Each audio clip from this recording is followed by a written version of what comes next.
بئر برهوت، البئر اللي حفره ملوك الجن، البئر اللي اتذكر في حديث للرسول وقال ان شر ماء على وجه الارض ماء برهوت، البئر اللي يقال انه سجن للجن، ويقال ان منطقة البئر دي هيبدأ فيها دمار العالم يوم القيامة. وفي حكايات كتيرة مخيفة جدا اتقالت عليه، زي مثلا ان مجموعة كانوا ماشيين في الصحراء وكانوا عطشانين جدا، فلقوا قدامهم البئر ده فقرروا ان هم يربطوا واحد عشان ينزل يجيب مية، بس لما طلعوه كانت الصدمة.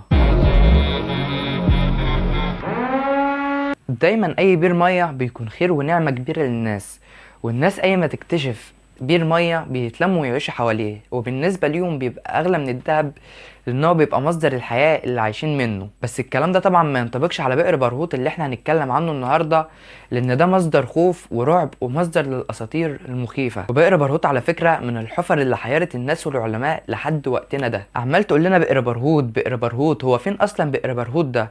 موجود بئر برهوت ده في اليمن في وادي حضرموت، وفتحة البئر حوالي 100 متر مربع وعميقة جدا، مفيش أي معلومة مؤكدة عن عمقه قد إيه، لأن آخره فيه ظلام شديد جدا ومحدش يقدر يشوف عمقه غير في حالة واحدة بس، إن الشمس تتعامد تعامد كلي على الحفرة نفسها. وبيقولوا إن في الحفرة دي بيبقى عايش الأفاعي الكبيرة والحمام، والمنطقة دي بيبقى فيها خضرة أصلا. وغير كده سكان المنطقة بيقولوا ان احنا بنسمع صوت مية عالي جدا يوميا. طب هو ليه اتسمى بئر برهوت اصلا؟ هو في روايتين لانها حاجة مش مؤكدة طبعا، فتعالوا نعرفهم مع بعض. الرواية الاولى بيقولوا ان اللي حفر البئر ده ملوك الجن، وده عشان اي جن يعصيهم او يخالف اوامرهم يتسجن فيه.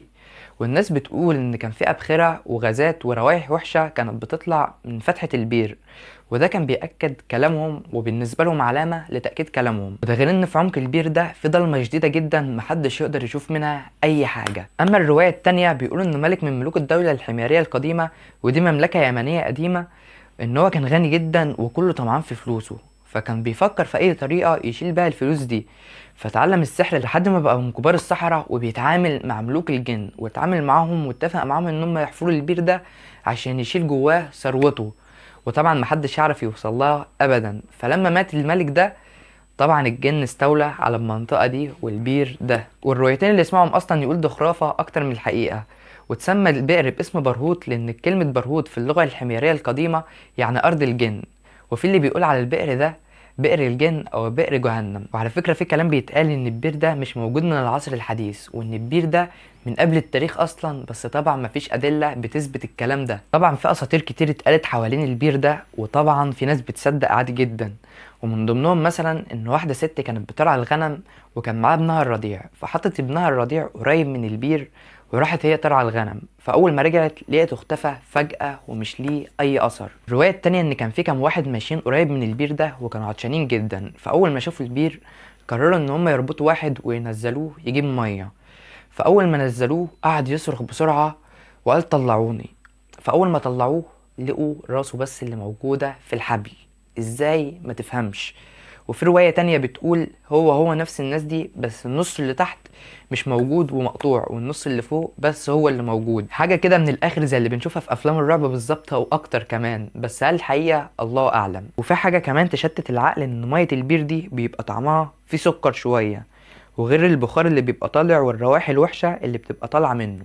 وفي بقى احاديث بتوصف منطقة البير دي انها ابغض منطقة على وجه الارض، يعني مثلا الرسول صلى الله عليه وسلم قال في حديثه خير ماء على وجه الارض ماء زمزم، فيه طعام الطعم وشفاء السقم، وشر ماء على وجه الارض بوادي برهوت بقبة بحضرموت كرجل الجراد تصبح تتدفق وتمسي لا بلال فيها. واحاديث تانية اتقالت كتير بس ده اشهرهم يعتبر. وفي ناس بتربط الكلام بان بداية دمار العالم هتبدأ من المنطقة دي بناء على حديث بدايته لتقصدنكم نار هي اليوم خامدة في وادي يقال له برهوت.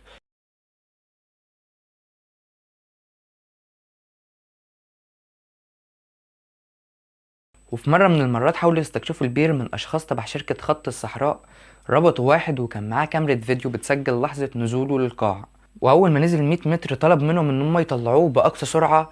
ولما سألوه ليه قلت كده قال لهم حسيت إن البير بيتقفل عليا. ولما راجعوا الكاميرات اللي هي كانت معاه لأنه الكاميرات اللي كانت بتصور مصورة ضلمة جدا، بالرغم من إن هما كانوا في النهار مش بالليل. وهيفضل بئر برهوت غامض وفيه أسرار محدش عارفها لحد النهاردة. اكتب لنا رأيك عن بئر برهوت في الكومنتات تحت. وبكده الفيديو بتاعنا يكون خلص، ولو وصلت لحد هنا متنساش اللايك والسبسكرايب والشير، وكان معكم حسن الخولي.